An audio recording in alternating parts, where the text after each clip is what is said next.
So what's up guys, and welcome to Ívar's Fly Workshop. Today we will be tying a fly that is actually, I would say, the great grandfather of the Prince Nymph, as you know the Prince Nymph today. But this fly is originally goes further back. We need a lead wire to tie it as close to the original version of it, and we are using a 0.9 mil lead wire. It's like, wrap this around,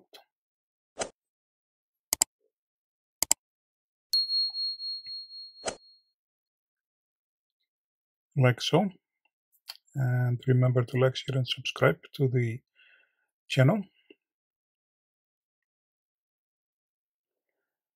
And the pattern of the video, you can find that in the video, in the description below, as always in all my videos, plus some information about the fly. And if you like the content we are creating, or I'm creating, I'm just doing it solo on my own, you can consider to subscribe to the channel and even support the channel either through the PayPal link you find in the description, or put a super like on the video. That will be very much appreciated. But as I mentioned, this is like the prior, or the fly that was, it's like the great grandfather of the Prince Nymph. Both flies actually are supposed to imitate some sort of like a stone fly. But back in the days, they didn't have any beads. You can, like, the Prince Nymph is commonly tied with a bead, but this fly is older than that, so we are using a lead wire for that. And I am using a Semperfli Nano Silk in 50 denier in black. Became just late last year, became a Semperfli Pro Team member, which is a great honor for my work and for the channel and for all the effort I put into this. The fly, this was actually not made by the Prince, who made the Prince Nymph, but this is made by a brothers called the Olson brothers, Don and Dick, and we are using goose biots, both brown and white, and you can actually, for the tail of this fly, I've seen it tied with black goose biots as well. So originally this fly was named brown forked tail, and that's that version we are tying of it. But it not evaluated, but you know what I mean. Evolved. Sorry, that's the word I'm looking for. I'm not a native English speaker, so it's like you have to.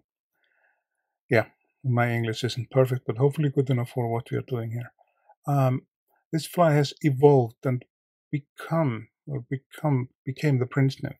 There isn't that much difference on the flies, except the weight is different, of course. It's commonly the Prince Nymph is tied with a bead, not like with a lead wrap like this. And we want the biots to look like this, with a nice V shape on the back. Then we bring our thread forward, and this is like a pretty good chunk of lead we have here. This is though like not like a real lead. It's a non-toxic lead-free actually lead. I'm using a traditional nymph number 8.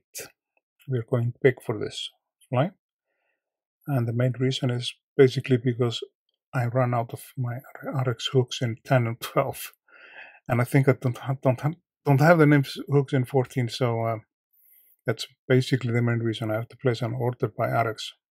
Great hooks, absolutely great hooks, sharp and strong. Firstly, we will place this wire that's going to be our rib on the fly. That's mainly to make the fly stronger. It's not to be any like a show off thing on the fly. It's only like a 0.2 mil Semperfli fly. So the body of the fly, that is tied out of Ostrich Hare. instead of the peacock herl, which the prince fly is tied with. And just wait until you're done and finished with this fly. You're going to see how it looks, and you're going to like the look of it. So I take like 4 or 5 strands of the herl, pick out the longest fibers of it, and I have to merge kind of the ends of them just manually. You cannot stack this, it's impossible. Take out the longest fiber and merge the tippets of them, and you will tie them in on the tippets. So that way you'll be having like the body is gonna be like kind of like a tapered thing. So we're going to tie them in when we are ready. Just snip off the very end here, so it's even. And yeah, these brothers, I don't remember. I think they were from Minnesota. I read that somewhere. Those Olson brothers who made this fly, and that goes like further back than the year 1900. Somewhere I read like 1840. I think that is like pretty far back. I don't know. I'm not a specialist in American flies or American fly tying, but at least this is at least a really old pattern we are tying. To secure the body and glue everything together, I'm using a Sapagap, which is a fantastic material in so many ways. I'm not affiliated with Sapagap or anything, even though I like them. But this super glue is it's gonna stay clear when it dries, unlike many other super glues out on the market. So yeah, as I mentioned, we came a long way with this, and we have over 200 videos now on the channel, and pretty much videos coming in like once a week at least. Maybe we'll boost the channel in February, I don't know, hopefully. And we wrap the body material around, lock that in with our thread here, and we need like a strong thread for this fly, so there was no other option than picking the Nano silk, which is a really strong feather. Not a feather, but a thread. And as you see, we are having some troubles with this wrapping here. And instead of cutting that out of the video, I'm gonna just remake that. So I and you guys, you can learn from my mistakes. So we have to line this up again. And I have to reposition the thread kind of thing. There is like, since it's like fibers, it's like quite a lot of tension on it. So I'm gonna wrap it the other way. So the same direction as the thread, so it's gonna stay more easy that way. One fiber there shorter, as you say. Then we'll lock it in here.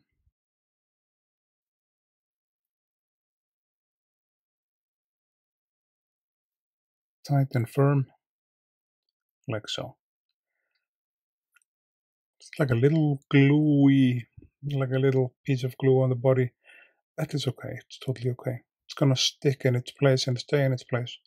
And when you wrap the body with, or the underbody with super glue, it's gonna increase the durability of the fly. I don't know how much, years, like some said. Then comes our wire. We try to wiggle that in between if it's possible. Not perfect, but should be doing the job. And after we are done with the wire, we'll just helicopter that off. After we are done with the wire, there is a wing.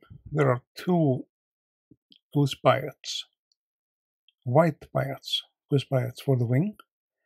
And before we place a wing on, we are going to place like a beard or a throat on the fly. And I'm picking like a black hen or a black rooster, whatever you have. If you have a soft slapping would do great job for this. I think it's like the fibers are so soft on that too. I think slapping would be. I think this is slapping feather I'm using.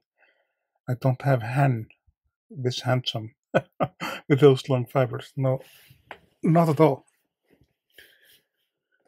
So what we do with that slapping, we tie that in, and I'm going to make a collar. We're going to go all in. So it's actually like a collar or hackle we are tying in there on the fly. We cut away the X16 stem here and trim a little bit off that material here.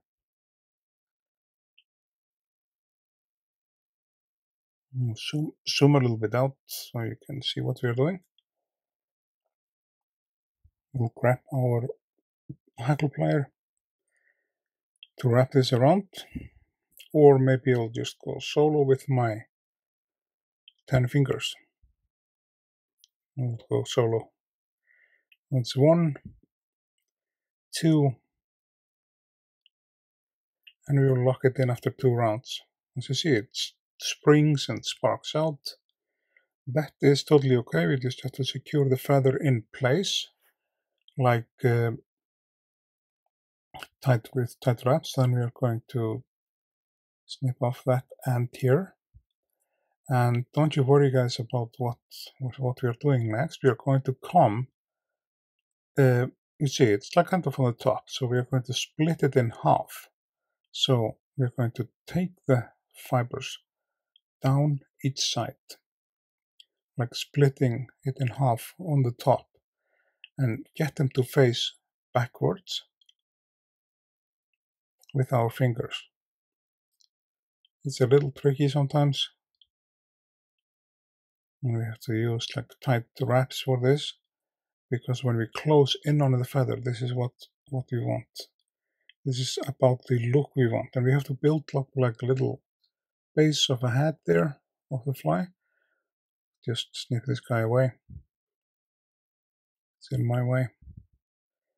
And then we are going to you can make it like facing more forwards if you want, but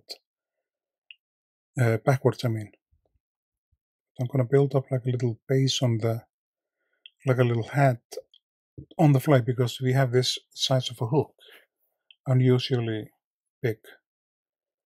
But to be honest with you guys, I haven't fished much with this fly here in Iceland. I fished with the Prince Nymph. That's another story, but I presume this will be working just as well as the Prince Nymph. So we got like a little head on the fly. The legs, or the hackle, that is like facing backwards as I want. Just totally perfectly as I wanted it. And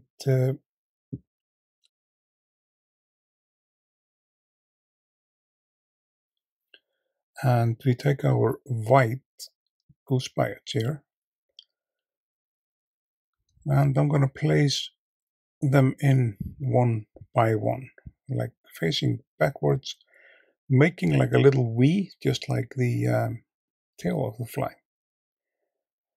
So some tyers tie them in like 2 in 1, and it is to get like a good grip on this, it is necessary to because this is a flat thread and not a non-wax thread, it is important to spin the bobbin to get the thread together, so you can make even more tension on the on what we are working with here. Then we'll place the second part of the wing down, and we want them to make like this V shape, something like this. I'm gonna zoom in for you guys again. It's not perfect, I know that. It is good enough, and I presume it's gonna fish just as much and as well as the Prince Nymph. I'm using white goose biots from Semperfli for this task. Then I'm gonna try to cut the rest of the biots like in an angle, so the head won't be more bulky than it already is. You can, if you want to have like a smaller head on flies in general. I'll show you guys in some of the coming videos. Hopefully this season I can make a video on that, how to make like a super small head, but the basic technique on that is simple. That is just to use thinner thread, and you have the opportunity to do that when you have the like threads like the Semperfli Nano 30 denier and even 20. They're still really strong. So I'm gonna whip finish here, 2 knots. And as I said, remember to like, share, and subscribe to the channel. Consider to support the channel if you like the content. Put some comments if you have some requests and stuff, or send me an email. I'll reply any email, any polite email. I will of course reply. And we'll do the head of the fly with this Solaris Bone Cure. You can also use like a normal cellulose lac. It's up to you. We'll fry it with our light here, and then the brown forked tail is ready to go. I just want to say to you guys, thanks for watching. Remember to like, share, and subscribe to the channel, and I will see you guys in the next video.